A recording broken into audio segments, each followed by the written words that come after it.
And first thing he said, let's make sure an identity, all right? And leave no doubt about that, all right? We still left some meat on the bone about it, but that is our identity, all right? No question about it. Frankie Lugo!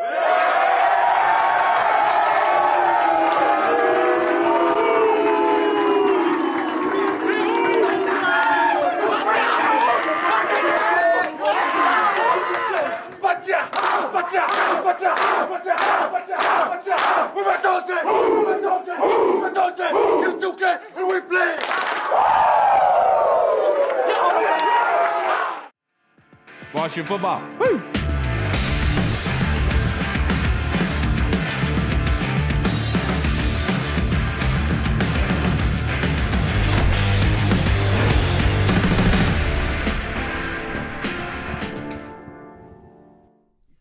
Hello, everybody, and welcome to the Burgundy Zone. I am your host, Kyle, and I am joined by my co-host, Michael Hall. Tonight's episode is the Ravens preview. Big matchup heading this weekend, the 3-2 Ravens versus the 4-1 Washington Commanders. And now we're the Burgundy Zone is a part of the Frederick Podcast Network. You can find out more by going to www.listenfrederick.com. So we thought we'd bring in one of the best guests possible for looking in ahead, trying to get some intel on the Ravens, Mr. Pete Medhurst, who I like to call, I've coined the voice of DC. I'm sure many people have said that to him. Thank you for joining us on this Wednesday evening, Pete. How you doing? Good. How you guys doing? We're 4-1 at the top of the NFC East. I cannot complain, Pete. I mean, you being it's been a while after 5 games you've been able to say that. I know. I was texting with my father-in-law because he was saying that NFL Network was talking about Jaden Daniels and Washington and him possibly winning the MVP. And I'm sitting here like, we have never seen anything like this because, I'm 34. And so, in the years that we've grown up, really, this is something that we're not accustomed to, Yeah, I mean, look, when you suck, the obvious thing is you got to draft well. The last time they were this bad, they took Chase Young. He didn't have that kind of impact for them. Jaden Daniels is having impact. I mean, I think that, he's just shattering, the ceiling that anybody thought that he could have for them right now. But any of us that watched him play in college, we're not surprised that he's playing well. But I think what we're surprised about is the team is playing well, the team's success around him.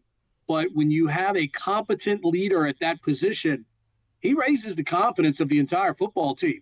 And I think that's what you've seen happen here in Washington. The entire room now has a completely different purpose when they come to work every day, and they're getting the results that they deserve for that hard work.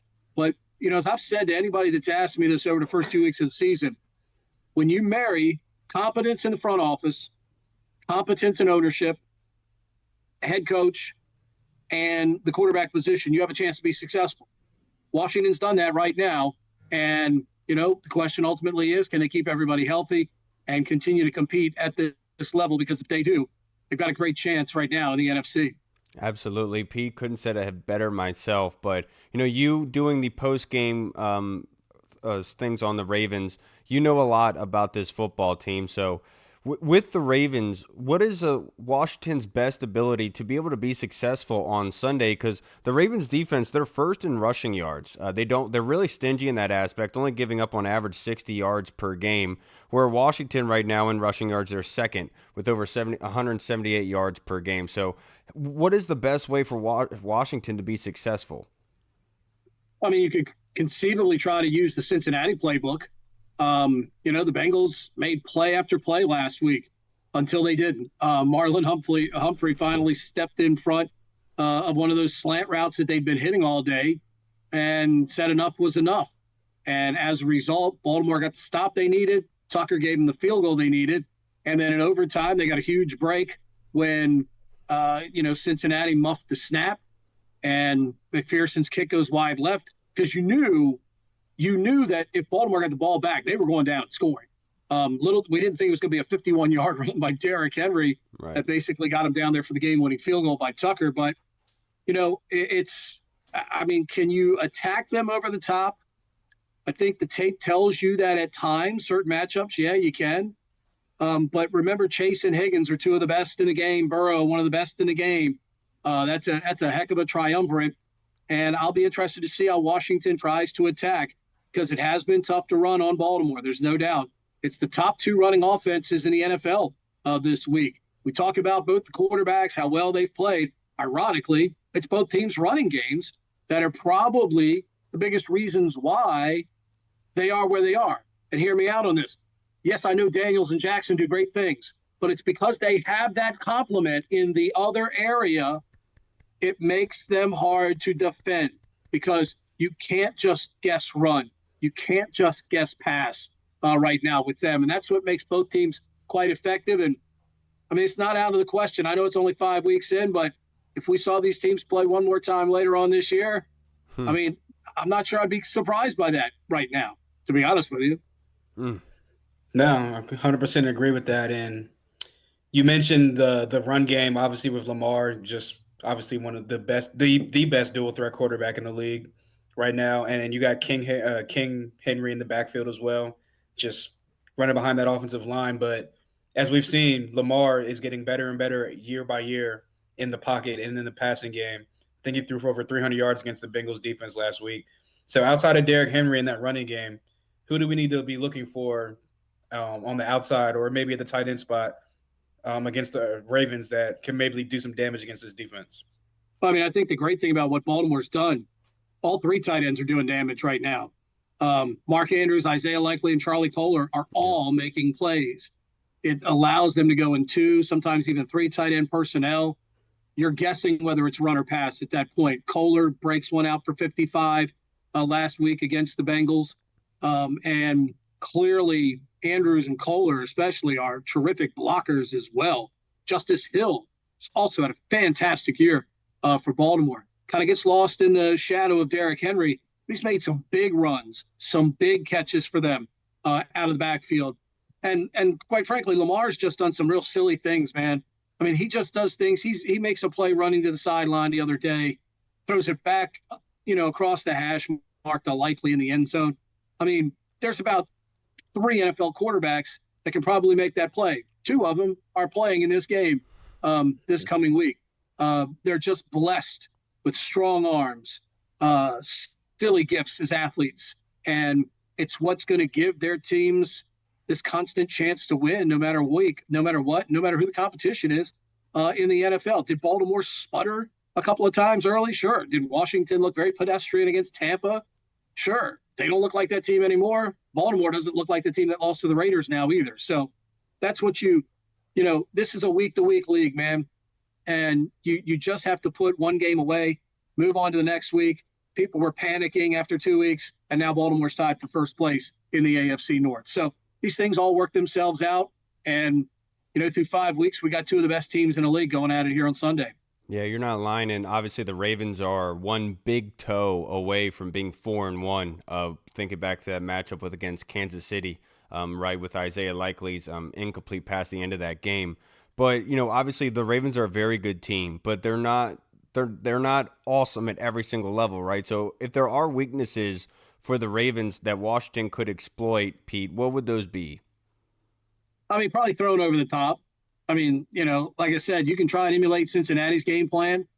I mean, that's really, to me, how I see if you're trying to exploit a weakness, that might be it. And with Kyle Hamilton, have to linger toward the line of scrimmage maybe a little bit more in this game because you got to spy on Jaden Daniels a little bit more.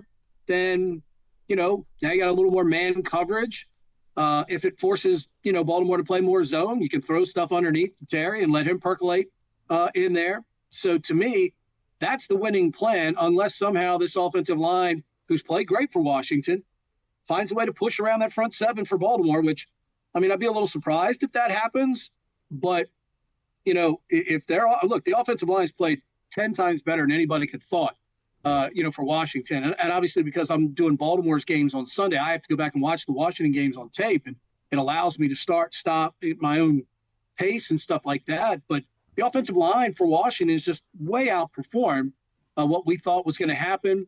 It's a great job by Cliff Kingsbury and this offensive coaching staff to set up this game plan that's worked out just gangbusters for them over the last 4 weeks. Yeah. So the past couple weeks, and you can look at the offenses they've gone against, which, I mean, Arizona's offense did some damage against San Francisco. So, like you said, it's a week-to-week league, so you never know. But the Browns' offense obviously is one of the bottom third or maybe like bottom two in the league right now. But the defense It kind might of be the seems worst. It might be outside of the Panthers last year. It might be the worst in the last 5 years in the National Football League. I mean, it's I agree. gross. I It's agree. gross watching Cleveland right now. I agree. Stefanski's not a bad coach, but boy, that quarterback is struggling right now, and that means the whole offense is struggling. And they got some people. So if it's not the quarterback, then you tell me who it is right now with that offense, because that group is really, really struggling. 100%. And it seems like the Arizona game and that Cleveland game kind of gave this defense a stepping stone and some confidence. Okay, now that we got some games under our belt, it seems like we're kind of gelling together a little bit more. And they've gotten a lot of stops lately, and they've gotten the ball back for this offense to do their thing and put some points on the board. So my question is, obviously, high-powered offense coming in with Lamar, Derrick Henry, Zay Flowers, Rashad Bateman, guys like that. Do you think that this defense is not? I'm not going to say continue the trend, because not a lot of teams are going to slow down that Ravens offense. But do you think they're going to be able to hang with this Ravens offense and make enough stops for Jaden Daniels and Cliff Kingsbury to kind of do their thing on offense? So I think that's the $1,000,000 question on both sides. Which defense can get more stops? Which defense can force a turnover, a tipped ball, a fumble, a negative play, and plus field position? Quite frankly, that's probably what decides this game. I don't think people are. I think the people are giving Jaden a lot of pub. I don't think they're giving Washington maybe the proper pub as an entire team. You knew Dan Quinn and Joe Witt were going to get this defense going. You find out what they can do early. You find out which guys in the secondary you have to protect, and then you start to adjust from there. And I think that's what we've seen from this team. I think St. Juste has gotten imminently better as each week has gone on here for this team. So, ultimately, can they fluster Lamar a little bit? Can they flush him and keep him from making big plays? Can they keep Derrick Henry from hogging the ball? I mean, look, people are going to want to hog the ball against Washington now, because they're not going to want Jaden Daniels and that offense on the field. So I think Baltimore is clearly going to try and run the ball a ton this week, hold it for 6 or 7 minutes. And if Jaden Daniels is sitting over on the sideline, then their chances of scoring are imminently lesser at that point. Sometimes football is a simple game. Baltimore loves to play simple football, and I certainly expect them to go that route this week. Absolutely. You're speaking music to my ears. Right now, the Washington defense is 22nd in rushing yards. So obviously that is going to be a tall task for the boys, but as of late, they've done a pretty good job, and the rushing yards have given up have been in later in the games. But to wrap this up, Pete, only a couple more questions for you. A duality kind of question. What does it say about Washington if they were to win and if they were to lose? Let's take the second one first. If they lose, nobody's surprised. Baltimore's the better team, had the much greater expectations coming into this year. I think it's how they play. Do they play a competitive football game? Do they hang in this game? Do they make Baltimore sweat in the last 5 minutes of this game? If those things happen, then all the things we're saying about Washington trending in the right direction all hold true all the way across the board. If they lose by a couple of touchdowns, does it quell the momentum a little bit? For a week. But the question ultimately is, when you play good teams and you lose, does that game beat you 2 weeks in a row? Does it beat you next week too? Or do you bounce back and play well next week and get right back on the winning train? Because that's going to be the next challenge now for Washington, is when they get derailed in one of these games, is how do they bounce back the next week?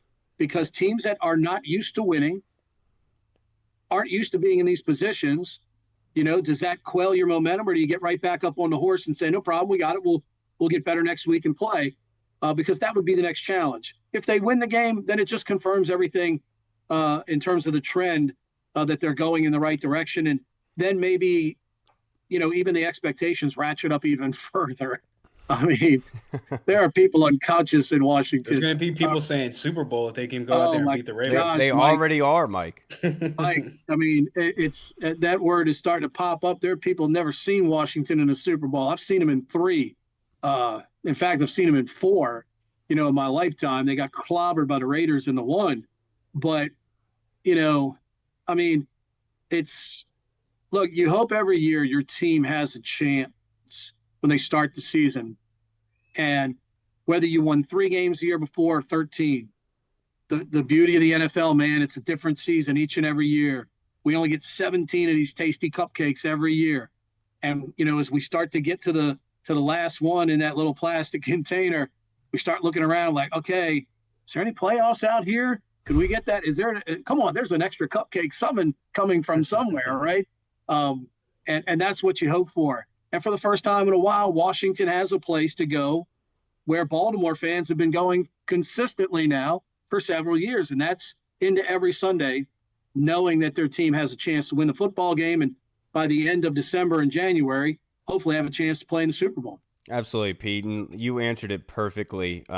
Just because the pub that they have gotten, it really, everyone is obviously very excited. It's something that we're not used to, but we have to take the grand scheme look at it from before the season even started. A lot of people were looking at 6 to 7 to 8 wins for this team, and just kind of come down to earth. We're playing with house money at this point, sitting at 4-1 on top of the NFC East. I mean, and think about this, Kyle.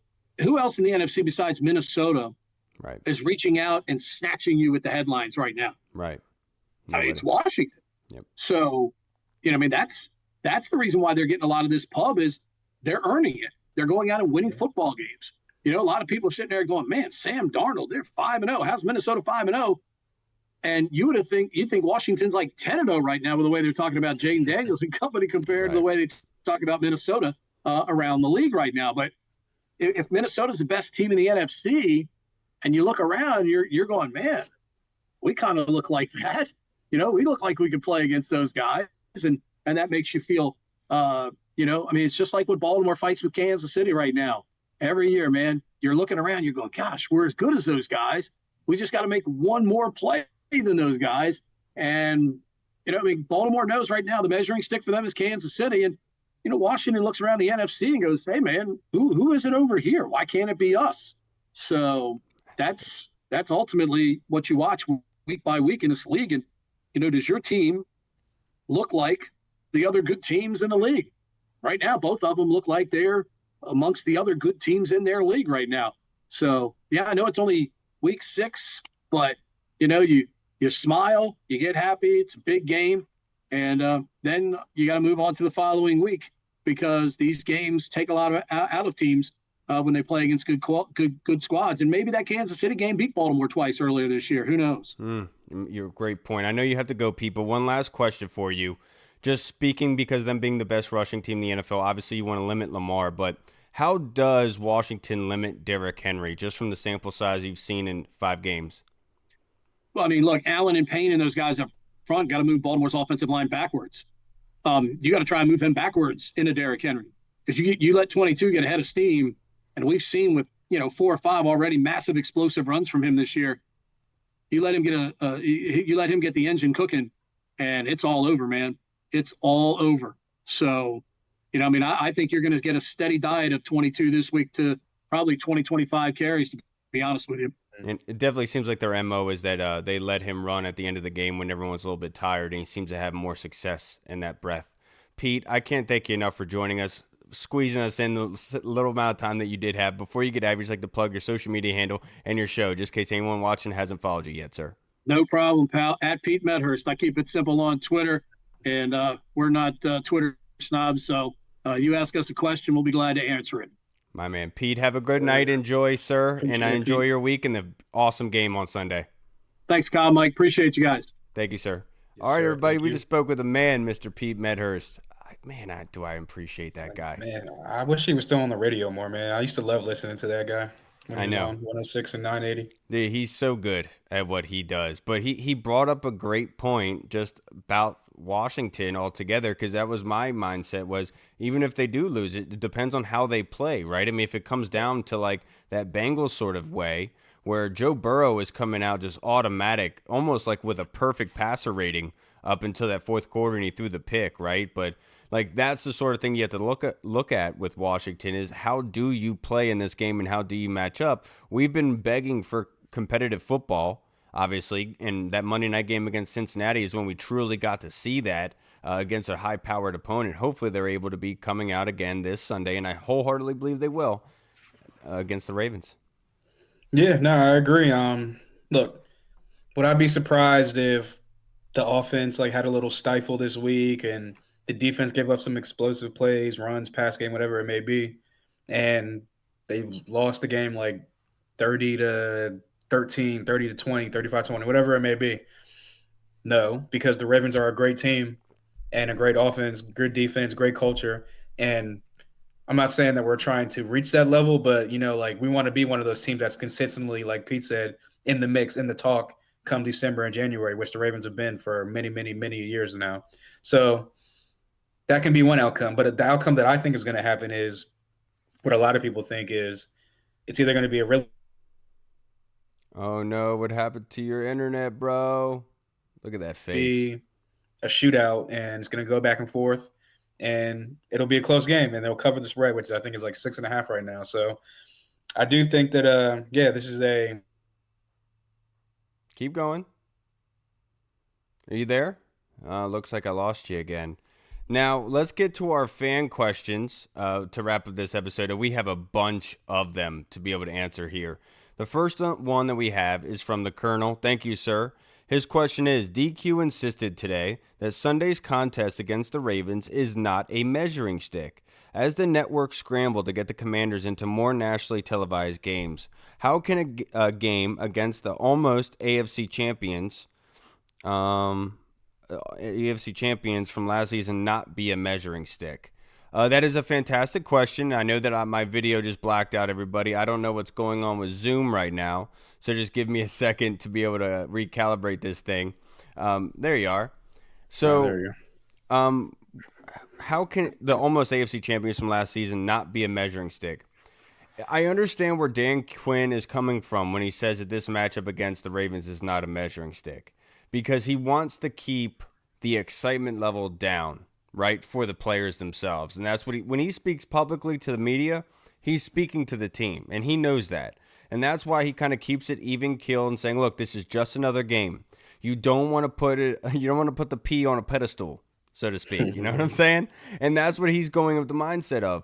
And I understand why he's saying that. I do think it is coach speak to an extent. I know that he's looking, saying, look, this is a very good football team, and you want to see them come out and play really well. And he's probably not saying it's a measuring stick, because it doesn't matter how you play in this game, like Pete Medhurst had just said.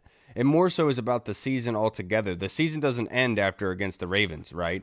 And so, yeah, you could possibly lose this one to the Ravens. But the fact is, you can come back and keep winning and building football games, still building on that. That doesn't mean that's the end of the road, and it doesn't mean that Washington playing them in week 6 is going to be the same way that they play the Ravens in a measuring stick kind of way in the Super Bowl if they were to make it that far. I'm not saying it's guaranteed. I'm just saying, like, you're a different team at that point.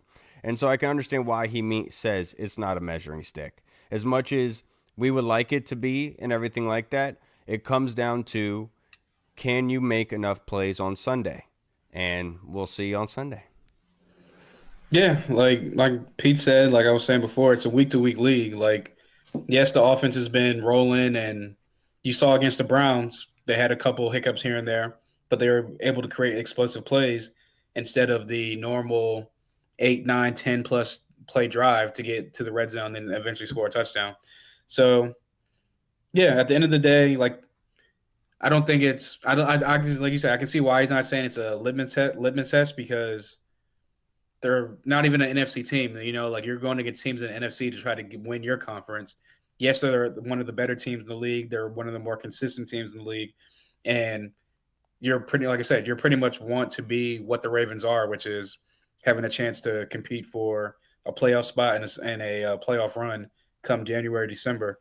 So I do think that I think as fans, we're looking at it as a litmus test, because there's still a lot of fans out there that aren't like fully bought in. Like, they're just kind of waiting for the other shoe to drop, because, like, I mean, let's be honest, we haven't really experienced anything like this since PTSD.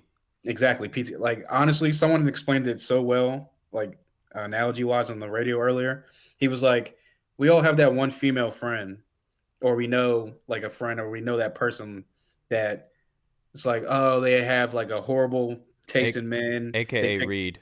Yeah, they picked a horrible dude that's goes doing them bad, doing them dirty, using them, cheating on them, blah blah blah blah, and then they finally leave that person, and they find the good dude with the good job, take care of you, loves you, wants to be with you, and you know what I'm saying, does you right, and all of a sudden that female is like, oh well, I deserve better than this, like da da da da da, and it's like, just be happy for what you got.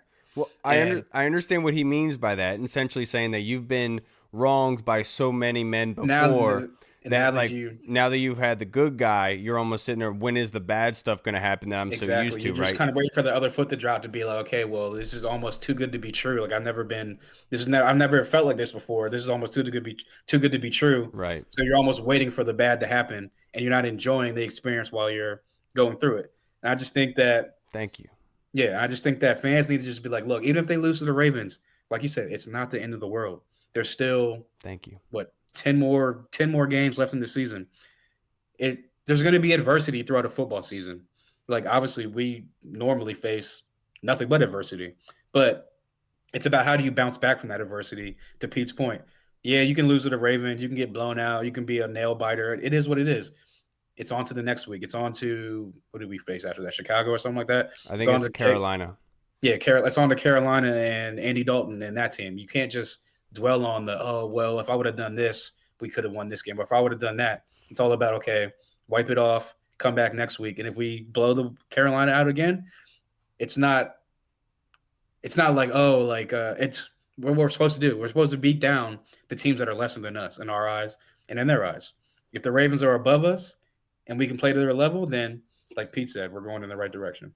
Absolutely. Just competitive football week in and week out, right? And I ain't with house money. Dan Quinn said it best in his presser today. We know that they're good, but we're ready to fight, and I'm glad to hear that because they honestly need it. And that's what my question to Pete was earlier about how will they be viewed before and after, because for Washington fans, this momentum is building, and we just got to remember to enjoy the ride. We are not used to this, of course, and it's not time to like panic, jump off the ship. I can just imagine how things are going to go next week if it does end up going that way, where everyone's like, oh, was it too good to be true? It's like, calm down. Just remember, we came into this season not expecting much, and they have surpassed our expectations tenfold. And we just got to realize that we still got to be there for the team on every single home game, just like they were against Cleveland, right? Just don't want to lose that aspect of it all. And to your point, like a lot of people going into the season were like, oh, I'm not worried about wins and losses. I just want to know that we have a quarterback for the future. Well, it seems like 5 weeks in, we've already answered that question. So to your kind of like, I'm not going to say that everything on top is gravy and house money. Like, yeah, you want to win games while also being competitive and rebuilding what you've already, or keep continuing what you started to build. So I do think, like, to your point, if they lose, okay, cool. How do they respond next week? And do they keep building on what they've already been doing these past couple of weeks? And to Dan Quinn's point, not his point, but his overall mindset to the team is saying it's not a measuring stick. Look, even if we beat the Ravens, let's say we do, and we do it convincingly. We can come out and lose to Carolina, then what? Well, my whole point is you're peaking too early. Right. And that's, I would imagine what Dan Quinn's thought process going into this is, yeah, you can get jacked up for this game, put it all in, but you have to imagine that you want to have sustained success, consistent success throughout the season. So the best way to be able to combat that is every single game is huge. This is the NFL. It's a week-to-week league. We said that many, many times last week going into against the Cleveland Browns. So there's no reason to go in saying we know that we're better than them. No. You go into every week saying they have the ability to beat us. It's up to us to play a certain brand of football. Now, the next question we have is submitted by the Colonel. We have a lot of them, by the way. This question is, given the play of our running back trio, Hall, do you see the possibility of keeping a third running back on the 53-man roster, or would Jeremy McNichols just be rotated in and out depending on the injury situation? Is McNichols still on the roster now? Yeah. He's asking because B-Rob was on the injury report. Oh, yeah. So, I think they're going to stick with this three-headed monster because Agreed. At the end of the day, like you said, B-Rob's been nicked up a little bit. So, all right, cool. Now you have Eckler to kind of relieve him. Well, if Eckler is kind of up there as far as like running back and like NFL years goes for running backs, think he's 29 right now. So he's been a full-time starter, number one guy for the past 4 or 5 years, taking all those hits. So it's okay now. He's a change of pace guy, but give him a little bigger role. But we also got McNichols, who has come in and just been like almost like a gasoline spark or a propane type of like tank to this offense when he steps in there. Passing game in the pass blocking game, in the running game. I think coming into the season, he only had one rushing touchdown his whole career. He already has 3 this year. So it just goes to show you that they have confidence in all 3 of these guys, and I think that they're going to keep riding all 3 of these guys, like more of like a hot hand type of thing, but also like McNichols and Elson Eckler are those kind of change of pace guys that can be behind B-Rob to give you that different type of style of runner. So love all 3 of those guys, and I hope that they keep on doing their thing because come December, January, when it gets cold out, they're going to need to be a running football team to get into the playoffs. Absolutely. Look at you, sounding like me in the off season. Look at you. Now, the next question. Look, it's a great one. League.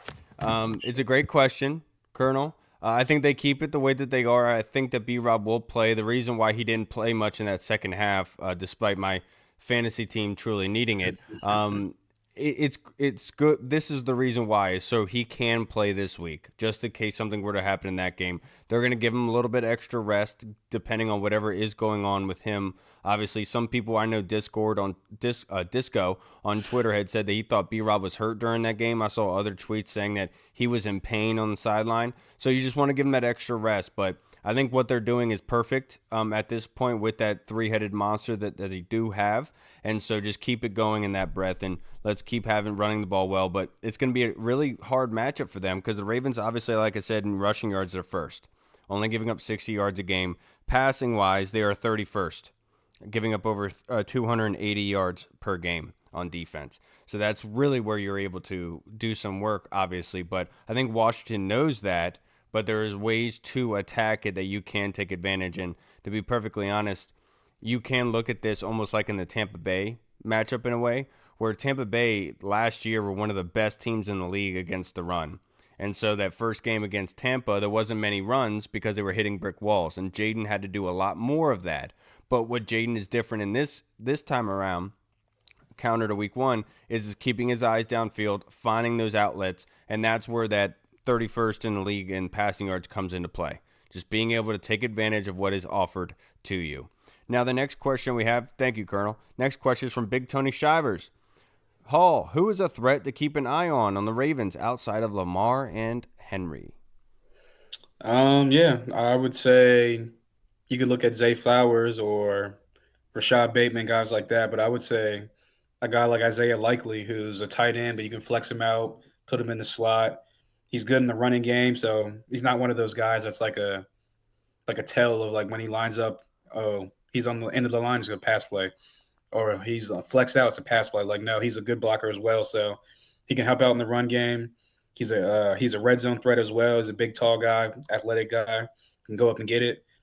So I would say Isaiah Likely at the tight end spot is a guy that I would say could give this defense some trouble. Also, he's on my fantasy team, so I kind of need him to ball out. I would say Picard. I think their fullback is one, because Washington at this point have not faced any teams that use a fullback a lot. And so when being able to fill these running lanes, it's going to be pivotal in order to clog that up. And this is a very good fullback. And so Washington's MO for this week is creating that wall. They did a pretty good job last week, but there was no fullback there, right? But he is a bigger kind of guy. And so what you want to do is you want to make those rushing lanes a lot constricted, so he can't fit through to get to the second level. And that's where the defensive tackles come in and being able to suffocate that running game.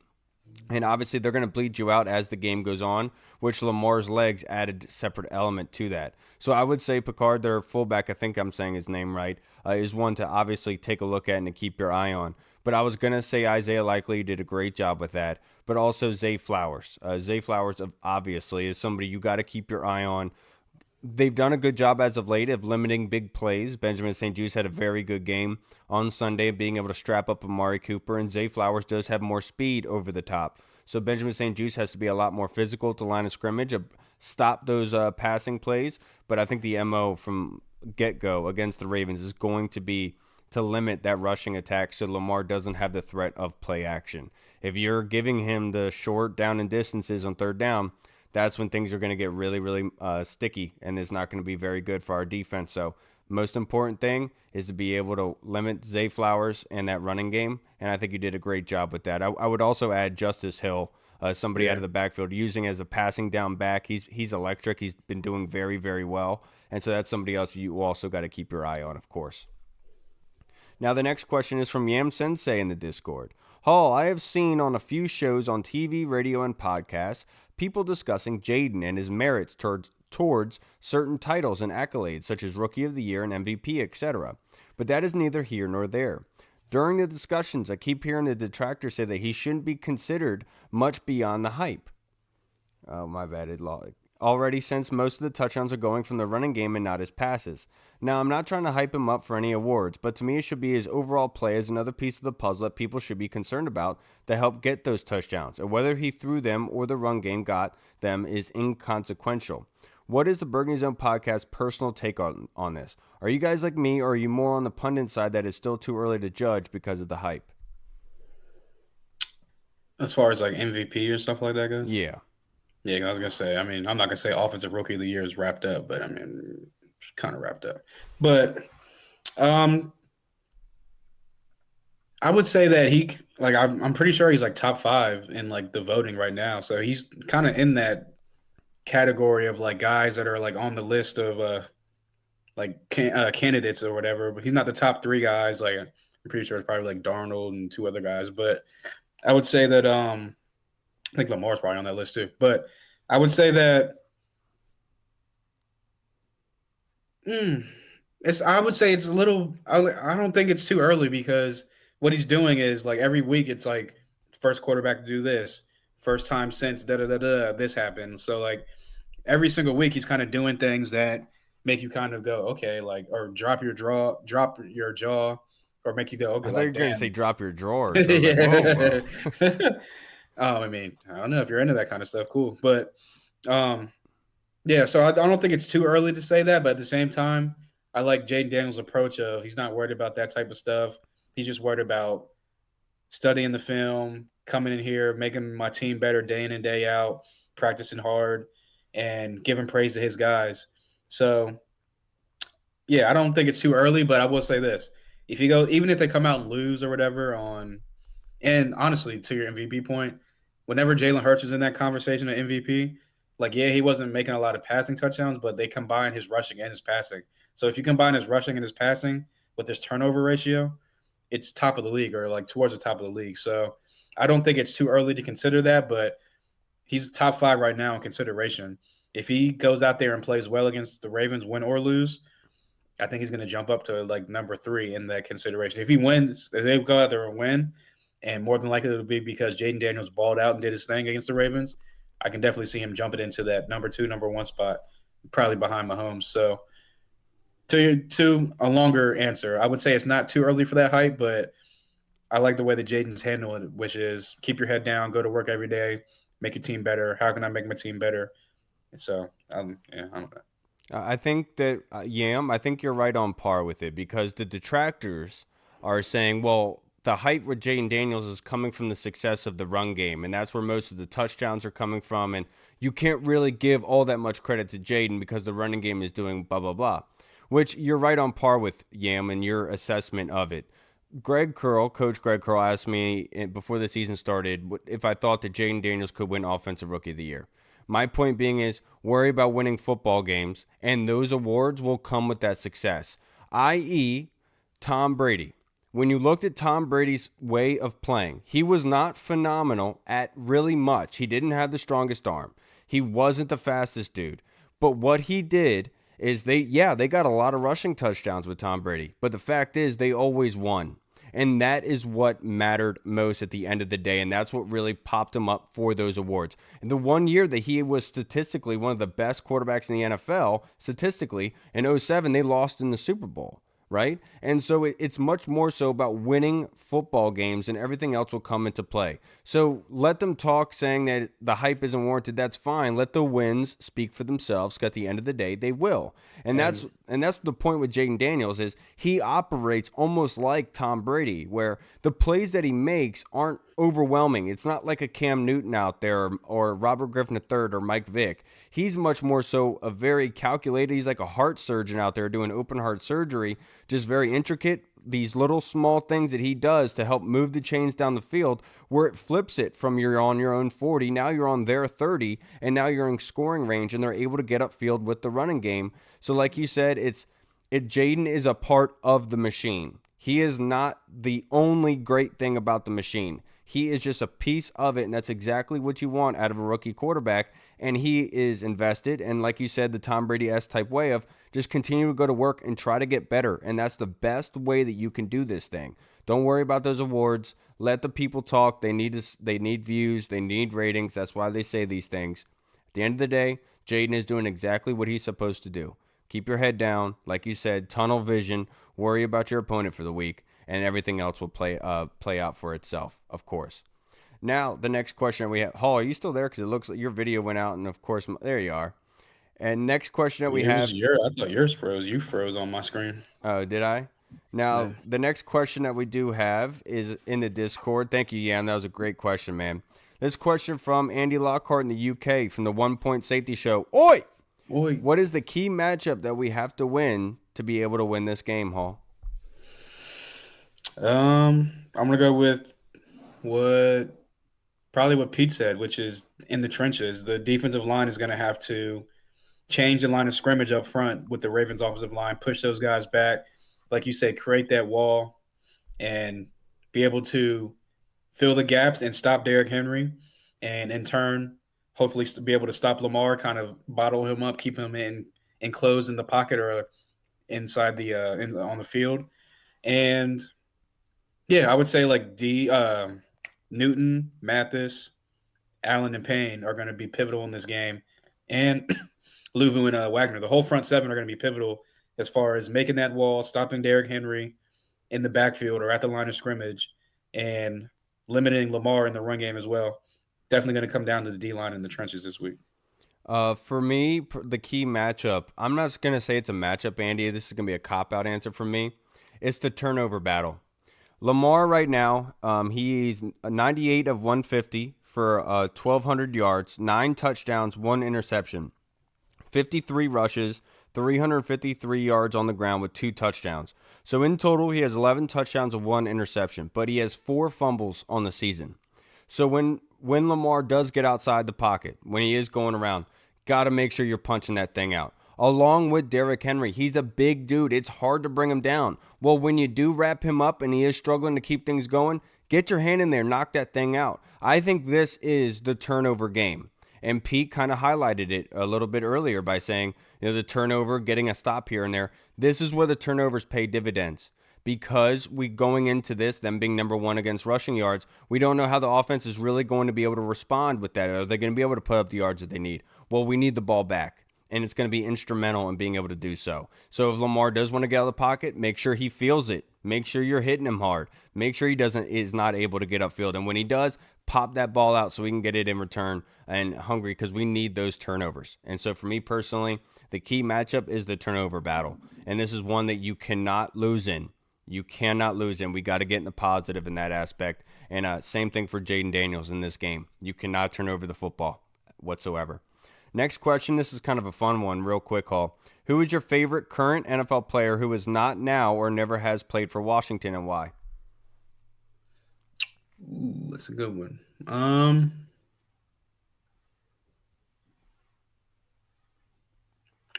I'll let you go first. I got to think about that. That's a good one. Nobody, honestly. Well, that was a quick answer. I only care about Washington, man. I only care about Washington. It's cool to play. It's cool to play fantasy football and all that, but I'm not like cheering for anybody or everything else. Obviously I want Cam Curl and the others to be successful, but obviously they played for Washington, which is irrelevant to the question. But I just care about Washington seeing some dubs. You know what? I'd say one of my favorite players to watch is Keenan Allen, just like because I've always had him on my fantasy team. I like the way that he runs his routes. He's a guy that is not really underrated, but not really talked about a lot because the Chargers are out on the West Coast. So a lot of the people on the East Coast or like Midwest don't really get to see what he does unless it's like highlight stuff. But I know he's kind of had like a downish year with the Bears so far. But his years with the Chargers, he was 1,100, 1,200, 13 yards when he was healthy easily every single year. Red zone threat, great route runner, great separation guy, great blocker in the run game as well. So I like to watch Keenan Allen. He's probably one of my favorite guys to watch. Good job answering that question because I was not very good one on that. Next question from Tim Towner, which the Colonel asked a similar one. What are your current thoughts on Forbes? Has he been benched, replaced by Mikey with Noah playing nickel? Is it his tackling or his thumb? Yeah, I saw that he only got 4 snaps on this Yep. past game against Arizona. Only 4, Colonel. Yeah, he only got 4 snaps. So I would say that look, they came in here and Joe Witt, Dan Quinn, all these guys, Adam Peters, they all said basically without saying it out loud, like we don't care where you were drafted at, we're gonna do what's best for the team, and when we're gonna find guys that fit what we want to do the best. Right now, that guy is not Emmanuel Forbes. When he gets in his game, kind of like with the wide receiver position or any other skill position, if you're a guy that's not heavily targeted a lot, like a De'Ami Brown or whoever it might be, Luke McCaffrey, excuse me, you got to make do of your chances when you get the opportunity. Right now, Forbes is one of those guys that on the defensive side of the ball is going to have to make do with the opportunities and the reps that he gets, whether it's 4, whether it's 4D. You got to make the best of your opportunities. So I would just say that right now they are kind of working with the guys that have fit what they've done the best so far the past couple of weeks, which is Mikey on the outside, Noah on the inside, and Benjamin St. Juste on the opposite side. So I would just say Forbes is going to have to make do with the opportunities that he gets. And hopefully when he's out there, he makes a play to kind of say that, hey, I'm learning and developing. Give me some more snaps. Yeah, I'm not sure if it's his tackling, Tim. I think it's overall his mindset and what position that he's putting himself in. It seems mentally that he's not on top of it, where if you don't have that speed, almost like Bobby Wagner in a way, if you don't have the speed, you better be able to pre-put yourself in positions to be successful in order like to kind of not cheat, but just to give yourself a little bit more of an advantage in case these things do happen. And he seems to continuously find himself in those positions on the opposite side. It's a mental thing. You got to, like you said, your mind has to be faster than your feet and your body. And right now, I don't think his mind is working as fast as his body wants to go. Well, my point is like on that one deep ball he gave up early on, right? He's sitting flat-footed, gets blown by, right? Well, mentally, if that rep is coming, you don't have the speed to keep up with that guy. You better be able to get in your back pedal before he's 10 yards away from you, in case that is the situation. But he's not doing that. He's staying flat-footed. So it's the mental aspect of knowing what you need to do and to make yourself successful if that were to happen. That's kind of my point. Yeah, he's thinking more. Like they always say, if you're thinking on the field, you're not playing as fast as you can. And right now, I just think he's doing too much thinking and not too much instinctual playing, and that's what's killing him. Yep. Now the next question that we have is from Deluxe. These are 2 physical teams, Hall. Thoughts on the impacts from both teams' tight ends? Yeah, Mark Andrews has not really gotten going yet this year. I think he's still coming back from the injury, that crazy injury he had last year. Washington's defense, I saw on NFL.com fantasy rankings that they're 7th against tight ends in fantasy-wise. Right. So, yeah, they've been pretty decent against tight ends this year. I don't even really can't think off the top of my head they've even gone against like a top tierish tight end.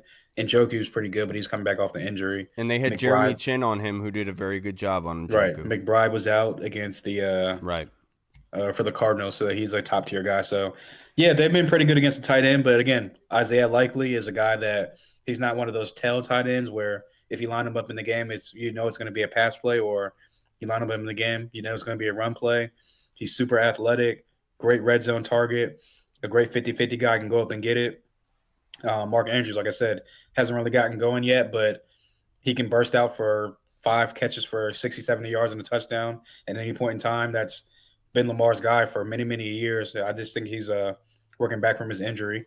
And then the third guy, Kohler, I think his name is, who, like Pete said, outside of Baltimore, you probably don't know who he is, but he's more of our John Bates. But I think he's like bigger and like faster than John Bates. So, yeah, they got some weapons out there. And then our guys have been solid as well.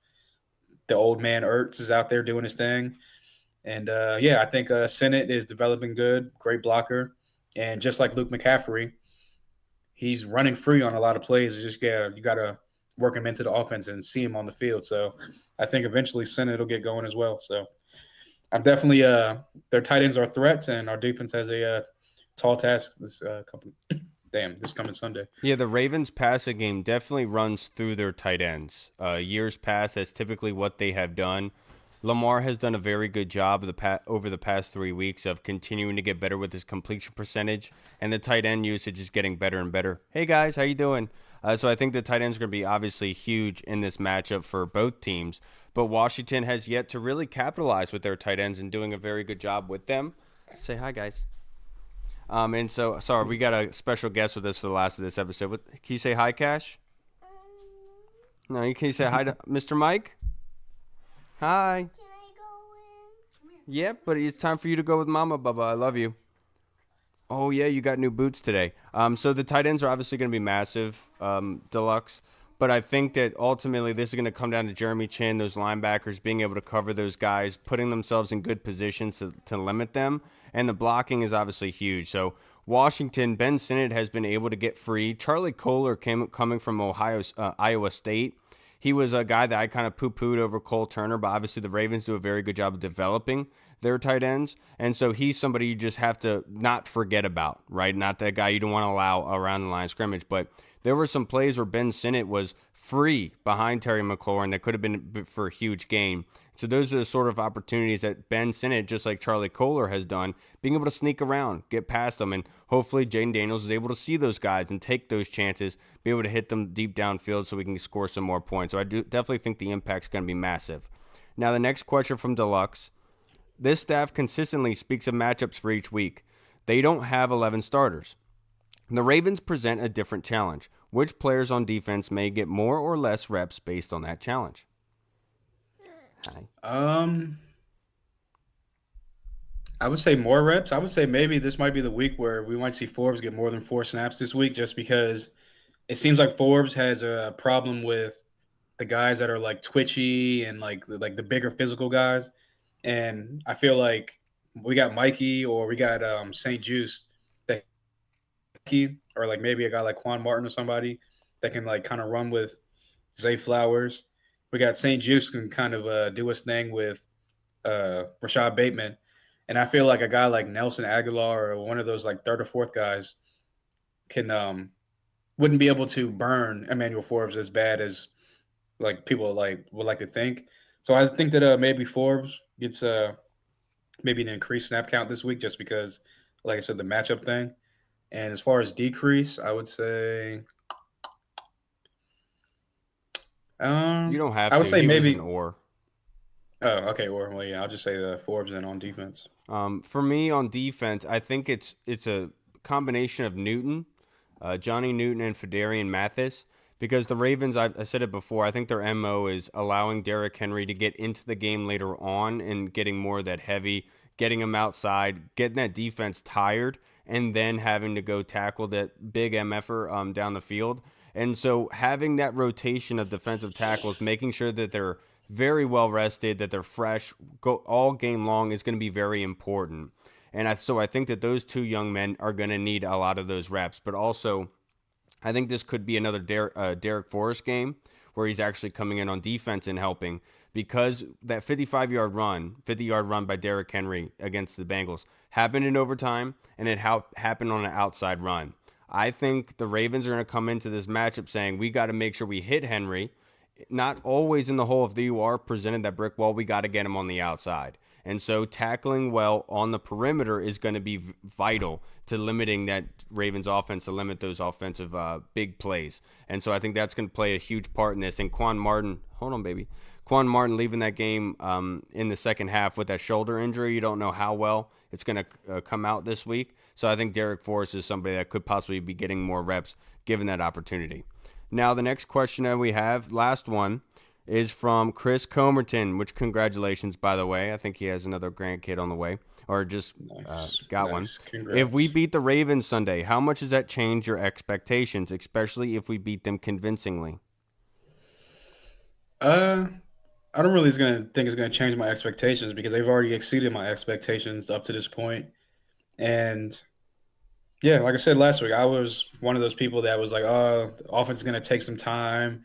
That I think they should have like gave him at least one more weapon. Da da da da da, and they've proven me wrong. So they've already exceeded my expectations. And if they go out and beat the Ravens, I'm not gonna like. Obviously, I'm gonna be like happy. I'm gonna be excited, but I'm not gonna be like, "Oh, they're going to the Super Bowl now," like da da da da da, because like we talked about earlier, it's a week to week league. It's about yes, like they've handled success very very well up to this point, and this would be like super success if they go out and beat the Ravens. But I don't want them to go out and beat the Ravens and then come back home to Carolina the week after that and lose to that bum team. So I just think that yeah, my expectations will not change. I said that at minimum they'd be a 7-win team. If everything bounced right and went right, they'd be a 9-win team and into the playoffs. I still think that. So my expectations was make the playoffs if everything went right. They've already exceeded my expectations, and I think they're going to make the playoffs. My only expectation after that would be if they get to the playoffs, I expect them to win a game finally. So yeah, I don't think it would change if any, honestly. Yeah, it's a really good question, and this is the entire point that I've had the whole podcast is it's not going to change my expectations because I'm already in the blue. We're already surpassing my expectations for this football team. But the fact is, we saw what happened with this football team when Alex Smith went down. We were up 6-3 in our record, and then completely fall off. Right? You that can always happen. So my expectations are that we have to continue on this road, and how long can we go down this road? Are we going to be able to have consistent and constant success? And so, like you talked about with that girlfriend who can't really trust her boyfriends and everything, I'm under that mindset because that's how you should be. It can happen like that every week, and as much as that is a stressful kind of situation to be in, that's what you have to do. Because once you start putting those high expectations on this football team, then when you come out and play a certain way and you're not able to get it Set done. yourself up for a letdown. Exactly. But the fact is, we're playing with house money, man. This is amazing to watch. Sit down, enjoy the show. Let's embrace it and love it for everything that it is. I don't want to let this go. It's like you said, it's been like a dream over the past couple weeks. And look, I'm just enjoying the ride. Enjoy the roller coaster, and let's have fun. Put your hands up, go woo for the picture. Do something funny, whatever have you. Enjoy it. Just don't set yourself up for failure, essentially, and letting yourself down. As much as we all want to see them beat the Ravens and everything like that, the season does not hinge on it. There's still a long way to go, my friends. We're not even at the halfway point. So take a deep breath. Everything's going to be good. To wrap this up, let's do some predictions for this game, baby. What do you got? I'm excited to see what you think because we won and you picked them to win. So you're free to go. I mean, am I going to keep up with the trend of we play the AFC North teams and just easily put up 30 points on them? I don't know. No, but I do think that this is going to be one of those games where we're going to come out of this game thinking like, okay, we're still in a good spot. We're still ascending, and I'm damn proud of this team for what they did on Sunday. So I think that it's going to be a close game. I think it's going to be one of those games that comes down to the last possession or two, whoever has the ball last type of thing. I would say that it's going to be high-ish scoring game. I'll go 34-30. Ravens squeak it out. I think the opposite. I think it's going to be a low-scoring game. I do think Washington does win. I think they win 24-20. I think running the football is going to possibly be an issue, but turnovers are going to be the key. And who's committing those turnovers? If you're able to have the ball on the ground, you got to be able to scoop it up and get it. Credit to Oz and what he did last week, obviously, but that's going to be the real MO in this game. But I think Washington does pull it out, and Washington continues this miraculous trajectory that they are on. Let everyone talk about how great we are. That's awesome.